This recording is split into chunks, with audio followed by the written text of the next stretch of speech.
Okay, so Okay, so let me just start. I was so hungry.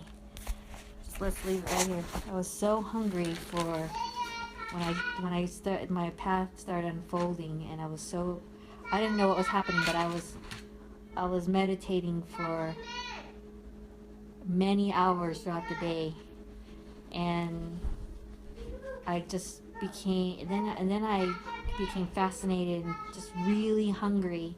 This is in the last 6, 7 years.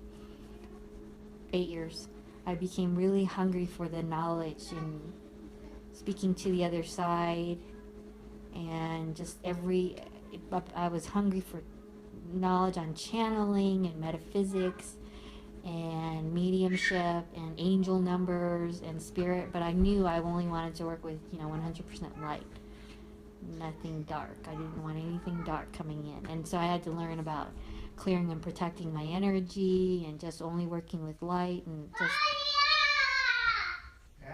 I would watch videos, listen to audios, read books, go to meetings, meetups, anything where I could just learn and discern what was dark and what was light too. It wasn't just I was working with light. I had to know, some of the indicators of what darker energies or lower energies look like. So, but it required I went out to California, to San Diego, to La Jolla, and just spent, a whole winter there to just meditate, walk on the beach, it was a very introspective time for me. But I was so hungry for the knowledge. I was so consumed with it. So consumed with.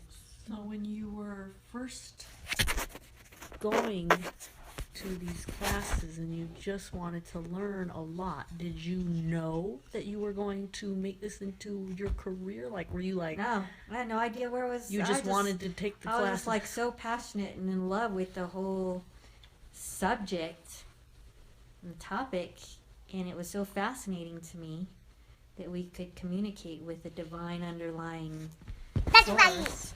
Give mommy's phone. Give mommy's phone. I had no idea. I didn't have any idea where it was leading me. I was just fascinated and interested in the topic. That's all I knew. I had no idea. No idea what it was going to lead up to. I mean, honestly, when I was being told by mentors and readers and seers that this was my path, I was almost scared of it. Because I was like, how could I possibly be somebody that does what you do, that does readings? I mean, I'm fascinated by the topic, and hey, that would be great if I can do what you do. But I was also intimidated by being able to give somebody messages, because I know how seriously it is taken when we give messages. We're really almost changing that person's perspective view. They listen to us, they'll act on things, because of what we say, and it's taken very, very seriously. So I've always taken this very, very seriously. I don't take it lightly.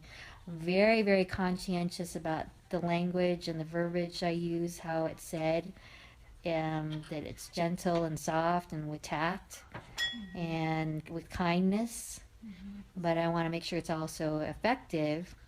But it's very important to me how a message is delivered, because it's really affecting someone's life and how they take the message.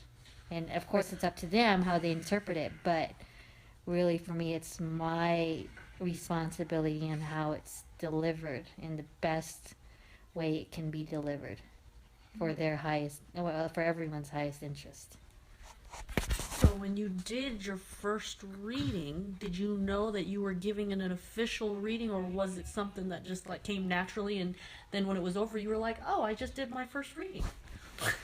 Yeah, no, I had always been giving messages almost my whole entire life, but I didn't know I was giving messages, and I didn't know where the information was coming from though either. I didn't even know I was giving messages. And it wasn't probably until few years ago when I started realizing, and people were asking me, and I just would like almost zone out. I didn't know where this stuff was coming from, or. And I think one of the biggest breakthroughs was when I was starting to communicate with people's loved ones that had passed away, and they were coming to me, and I didn't realize that what was going on. And I mean, I know now who to let in the front door per se, but I kind of then I started realizing that I was a medium, that I was talking to people that had passed away and had crossed over and transitioned and stuff like that. Then I realized, oh, I have mediumship abilities, and things were starting to happen. Interesting things would happen in the house, like lights would be flipped on, and just things I knew that the spirits had come in and done things to get my attention. And at that point, I really knew, okay, I really am going to make sure that I know how to clear and protect my energy, and no one can just come in the front door. Only if you're invited are you allowed to come in. You can't just come in anytime you want and start flipping on lights and turning electronics, or this or that on anytime you want. So it requires education on that. We can control it just like we can control a physical person coming in our front door. You don't, just because the doorbell rings doesn't mean you have to answer it. Just because someone's at the door doesn't mean that you have to let them in the door.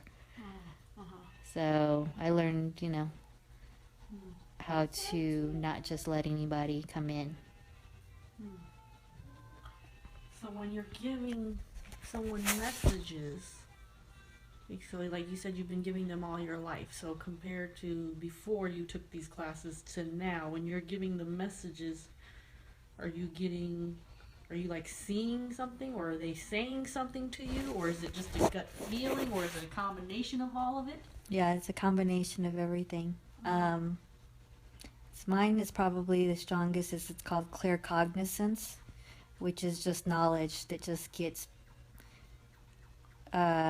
translated through me. I don't know where it comes from. It just comes out of my mouth faster than I can think it.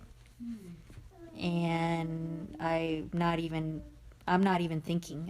They're basically just talking through me. So I'm basically almost channeling 24/7.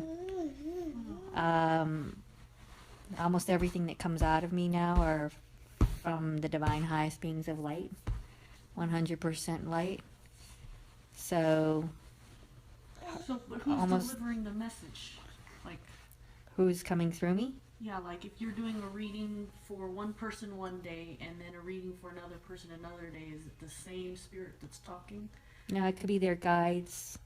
It could be the divine highest beings of light. It could be my guides. Usually I prepare myself before a reading. If I consciously know that I have an appointment, I will go into meditation, call in and clear and protect everyone involved, and call in their higher self, their guides, call in my higher self, my guides, call in the divine highest beings of light, and I ask for 100% pure love and light to come through, and that is only what's allowed, and that's only what's allowed to speak for the divine highest good of everyone that's in the session. And whatever message needs to come through for that person at that time will come through. So it could be their higher self, their guides, which can sometimes be the same thing, the same being. Or it could be my higher self or my guides or whatever, whoever needs that has the highest and the highest interest, the divine highest interest of the person in the session. That being will be the one that steps forward, that speaks to them through me.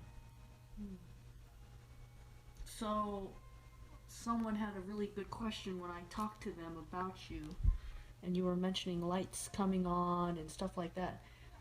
how do spirits turn lights on? Like, how do they make things move? How do they make noises? How do they flip light switches on? How do they? Well, they're energy as well, just like we are energy. Everything is energy, and they have that ability to do some things. There's some laws or some principles, I guess, more than laws involved here, where they're not allowed to do things. I mean, they're called universal laws or universal principles, where you can command them to leave. You can also, there's clearing, protecting energies using sage, um, singing bowls, bells, tingsha, chimes, and bells, and there's all kinds of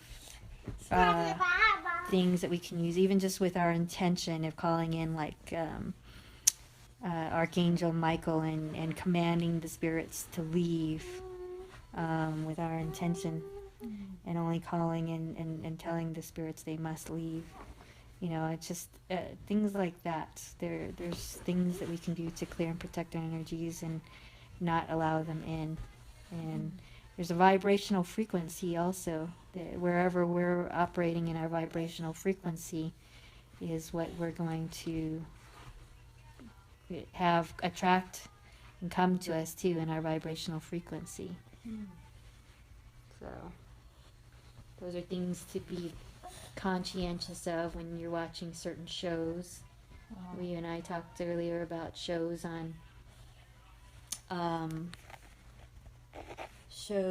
that are on hauntings, or where there's ghosts and spirits involved, or anything like that. Those can cause a person to go into a lower vibrational frequency state, which is where that attracts a lower vibrational frequency energy as well, and it invites some things, and it attracts those things in, and so to be conscientious of what you watch and hear and who you surround yourself with in your environment is very important, because when you put yourself in any kind of a situation where there's fear created, it's easier to invite things into your life that cause and bring more of that fear. I think that we need to make a whole another recording based on just energy clearings.